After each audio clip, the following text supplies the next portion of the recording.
remontan sus antecedentes a la filosofía desarrollada por los sofistas de la antigua Grecia. En concreto, citan a Trasimaco, que declaraba que el derecho era la voluntad del más fuerte. Durante la historia habían surgido algunos teóricos con ideas parecidas a las del realismo jurídico, pero este comenzó a desarrollar su forma contemporánea a partir de finales del siglo XIX y principios del siglo XX. En un primer momento se trató de una reacción contra el formalismo conceptual, la doctrina que defendía aplicar las leyes sin desviarse de lo establecido. La aparición de esta corriente también se posicionó en contra del common law, o sea, el derecho común, la tradición jurídica propia de los países anglosajones que se basaba en el derecho consuetudinario. Para ello se trataba de un sistema demasiado subjetivo, con sentencias diferentes según las ideas políticas y morales de los jueces. En Estados Unidos, por ejemplo, uno de los centros teóricos más importantes de esta corriente, el realismo jurídico, surgió a partir de la publicación de la obra The Common Law. Su autor, el jurista Oliver Wendell Holmes Jr., rechazó en ella la manera tradicional de ver la ley. Según sus propias palabras, la vida de la ley no ha sido lógica, ha sido la experiencia. En las primeras décadas del siglo XX, el realismo jurídico empezó a cobrar importancia. Varios profesores de las facultades de derecho más prestigiosas publicaron artículos en los que desarrollaban sus ideas. Sin embargo, el auge del realismo jurídico no fue muy prolongado y el movimiento comenzó a decaer tras la Segunda Guerra Mundial. Como había dicho previamente, el realismo surge como una reacción a las limitaciones del formalismo jurídico y la creencia de que el derecho se puede aplicar de manera objetiva y mecánica mediante la simple aplicación de reglas y precedentes legales.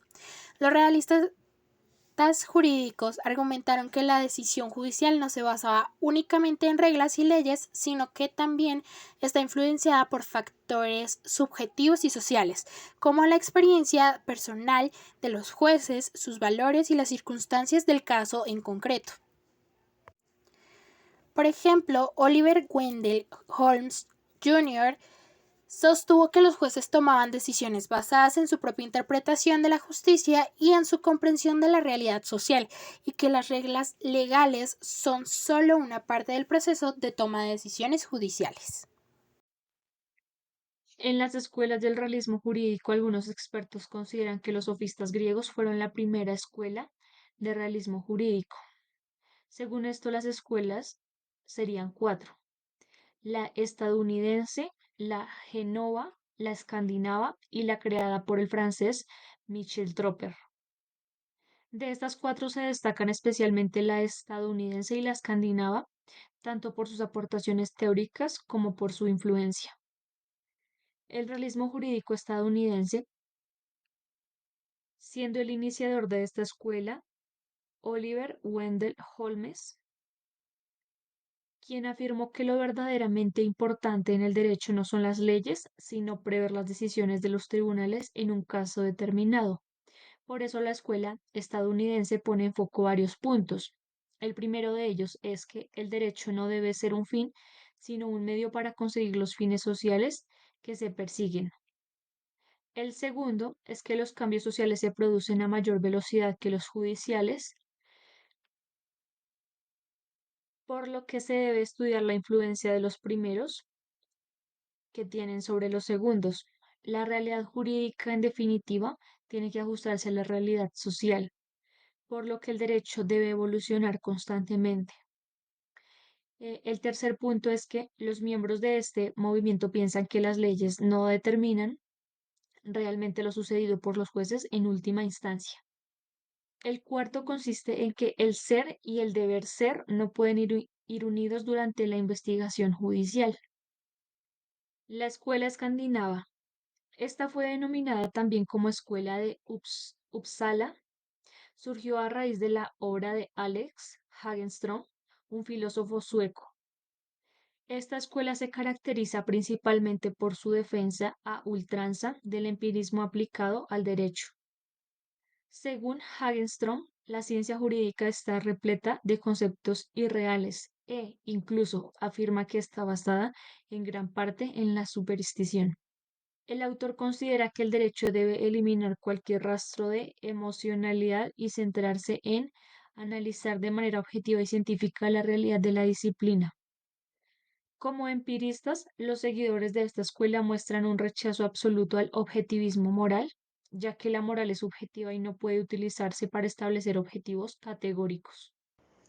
Algunas características del naturalismo jurídico, primero que todo es que sus leyes se basaban en un comportamiento social. Los partidarios del realismo jurídico solo aceptaban el derecho si éste estaba adaptado a la realidad de la sociedad.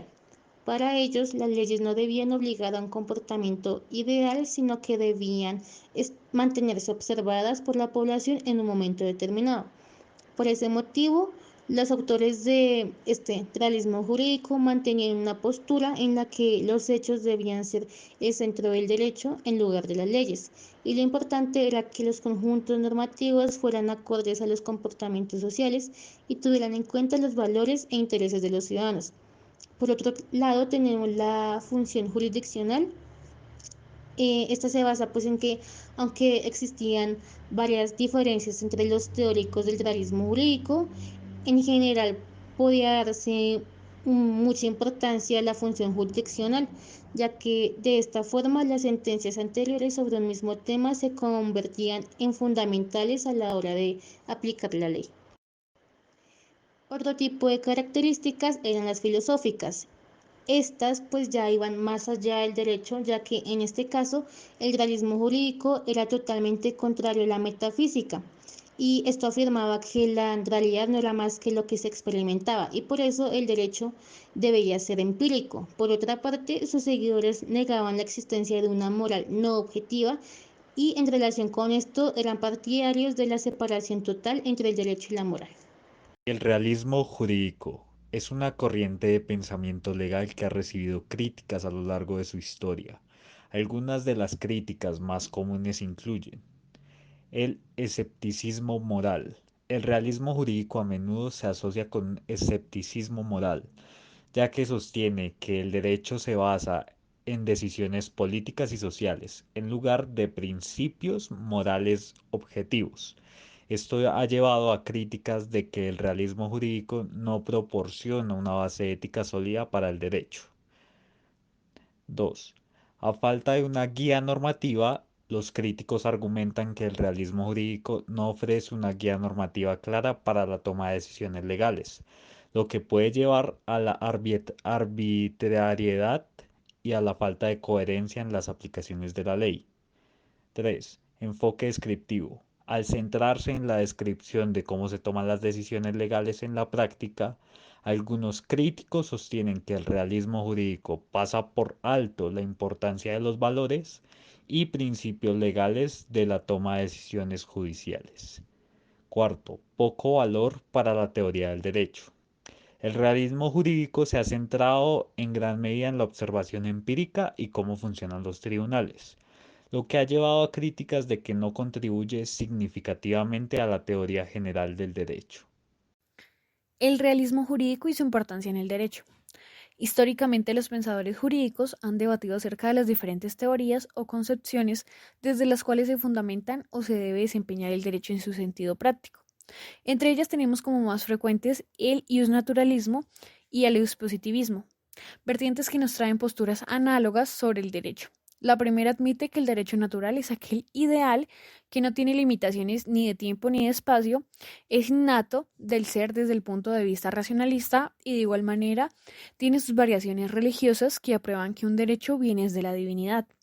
En cuanto al derecho positivo, este solo se interpreta como aquel conjunto de normas escritas vigentes que deben ser acatadas tal y como se ha aprobado. Al contrario de estas y demás vertientes y fundamentos, nos encontramos con el realismo jurídico.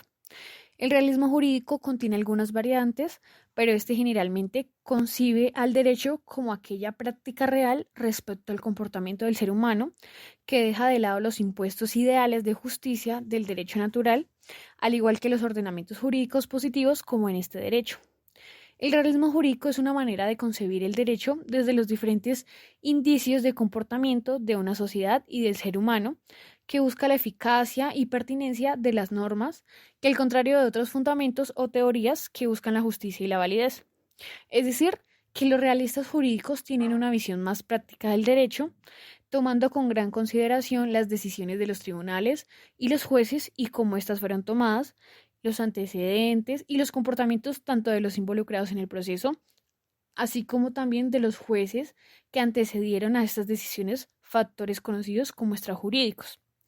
Es así que desde esta vertiente se define el derecho como una disciplina que goza con una suerte de incertidumbre respecto a la característica cambiante de la misma. El realismo jurídico menciona que el derecho no está formado por enunciados con contenido ideal acerca de lo que es obligatorio, sino por las reglas realmente observadas por la sociedad o impuestas por la autoridad estatal.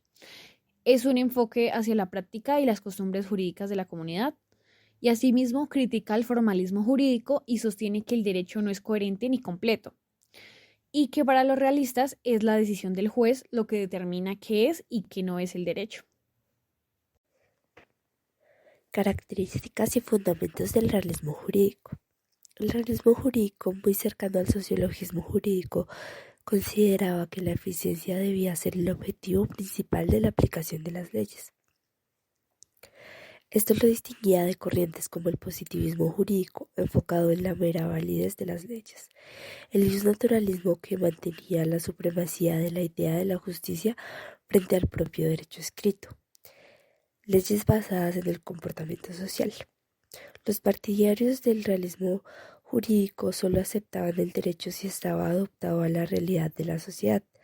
Para ellos las leyes no debían obligar a un comportamiento ideal, sino debían corresponderse a lo observado por la población en un momento determinado.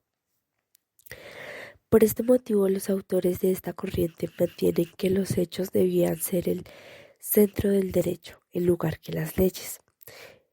El papel del juez sería en este caso interpretar y aplicar esas leyes observando las circunstancias concretas existentes en la sociedad. Entre los principales autores del realismo jurídico podemos encontrar a Oliver Wendell Holmes Jr., que fue un juez de la Corte Suprema de los Estados Unidos considerado como uno de los juristas más influyentes del siglo XX. Holmes fue el principal exponente del realismo jurídico norteamericano en su obra The Path of the Law de 1897. Sostenía que el derecho es una predicción de lo que los tribunales harán. También tenemos a Roscoe Pound. Fue un jurista estadounidense considerado como uno de los principales exponentes de la sociología jurídica. Pound sostenía que el derecho es un instrumento del control social. En su obra An Introduction of the Philosophy of Law de 1922, sostenía que el derecho debe ser un instrumento para promover el bienestar social. También tenemos a Carl Llewellyn. Fue un jurista estadounidense considerado como uno de los principales exponentes del realismo jurídico norteamericano. Llewellyn sostenía que el derecho es un producto de la negociación entre los jueces y abogados. En su obra The Common Law Tradition, Deciding Appeals de 1960, sostenía que el derecho es un conjunto de prácticas sociales que se desarrollan en el contexto de los tribunales. Otro autor sería Jerome Frank, que también fue un jurista estadounidense y que sostenía que el derecho es una ilusión, que no tiene ninguna base objetiva. En su obra Law and the Modern Mind de 1930, sostenía que el derecho es un producto de las emociones y los prejuicios de los jueces.